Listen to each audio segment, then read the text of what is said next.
Hi, I'm Adrienne. Welcome to MentorcliQ's Mentoring Soundbites, where we answer some of the most common and important questions professionals just like you are asking about starting, managing, and growing their mentoring programs. Have you struggled to determine the right goals for your mentoring programs? Guess what? We've got you covered. In this video, we'll share our top mentoring program goals. Along the way, you'll hear from different mentoring champions from Fortune 500 and Fortune 1000 companies who provide additional context as to why these goals are so important. We hope you find this video helpful. Be sure to like and subscribe for more mentoring best practices just like these.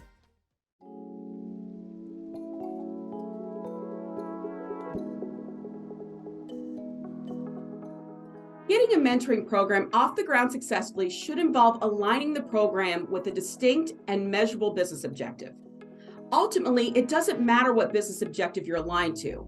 However, you must align your program goals to at least one or more business objectives that can be measured.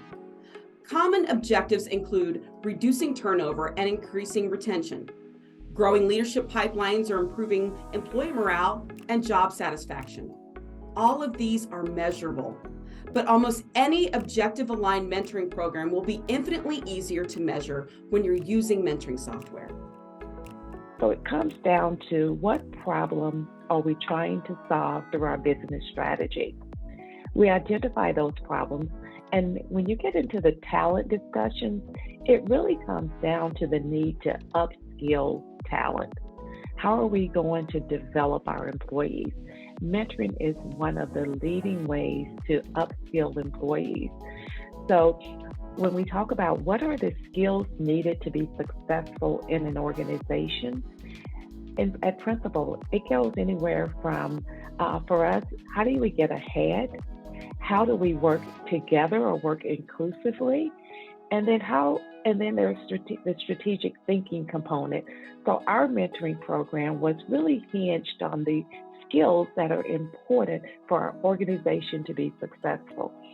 And I tell you that our employees were able to really lean in on those particular skills.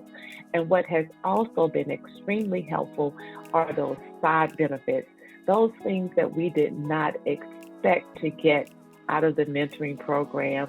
And I believe those are the things that our employees are valuing equally as much. Things such as the ability to navigate their careers more successfully, the ability to get help with things outside of work. You know, we've been in some very difficult times with the pandemic, and our employees are talking about how folks who have been in the workplace maybe a little bit more longer than they have, and they're helping them with their child care issues. They're helping them with their emotional issues that they're experiencing, perhaps even some caregiving issues. I've heard people talk about even major purchasing decisions. So mentors cast a very long shadow, and it's just been super beneficial from a business strategy perspective, and also equally important, it's from a personal perspective, because at the end of the day, we all have one life and we don't get to compartmentalize those lives anymore. The pandemic has actually moved that out of sight for us for now. So it's extremely beneficial.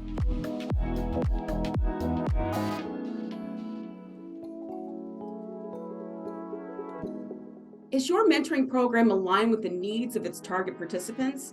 If not, it's time to go back to the drawing board. A major goal of your mentoring program should be to ensure it's serving the needs of the people you plan to match into the program. For example, if you're running an onboarding mentoring program, you should identify what new hires need most and make sure your program meets the needs of that population.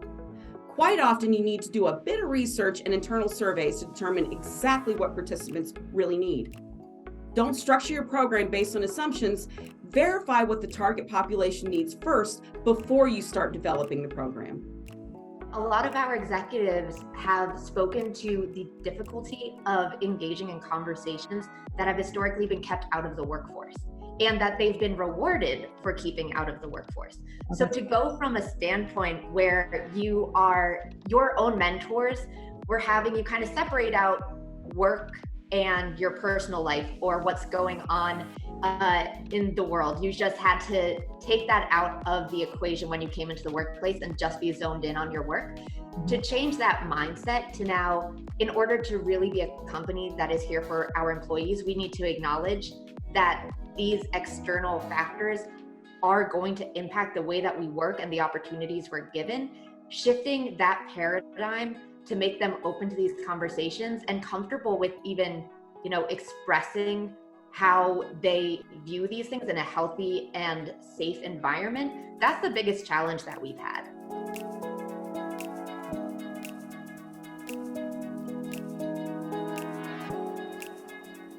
One of the most important goals for your mentoring program should be to expand and scale. Most mentoring programs only cover a portion of the potential number of employees who could participate and benefit from the program. If your program is mandatory, you may want to start with a smaller pilot, work out any issues, and then develop an expansion plan. If your program is voluntary, you'll likely need to leverage success data so that you can improve your internal marketing targeted to potential program participants. In either case, scaling is going to be overwhelmingly complicated or impossible if you're doing everything manually. Make sure you're using tools that automate your matching, management, data collection, and data analysis. That way, you'll reduce the amount of time you have to spend on program management and increase the number of participants that you can handle in each program. How I started and how we started with my group was a little different for other people, right? So initially we started with a group of 150 people that we thought were going to take part in the program. And we had broken this down into 7 business units that were going to take part of it. And the more that people start to hear about the program, more people were, hey, I want to be part of it. What does that look like? So we actually had to take a pause on some of our initial launch to get more alignment from other business units and other leaders to then execute a larger program. So we went from a group of 150 people to now we have over 15 programs that are running on the platform within the first year. So as we talk about how our company scaled over a year, I mean, it's just a testament to people hearing about the platform and then how when working in a matrix organization, you can really grow and expand the impact really quickly. In a letter written to his son, Philip Stanhope, the 4th Earl of Chesterfield, wrote, "Whatever is worth doing at all is worth doing well." So, are mentoring programs worth doing at all? Definitely, and there's plenty of data to back that up. That being the case, they're also worth doing well, and that means making sure you have strong but achievable goals for your programs. What goals have you set for your mentoring programs? Let us know in the comments below. And don't forget to like and subscribe to get updates on more mentoring best practices just like these.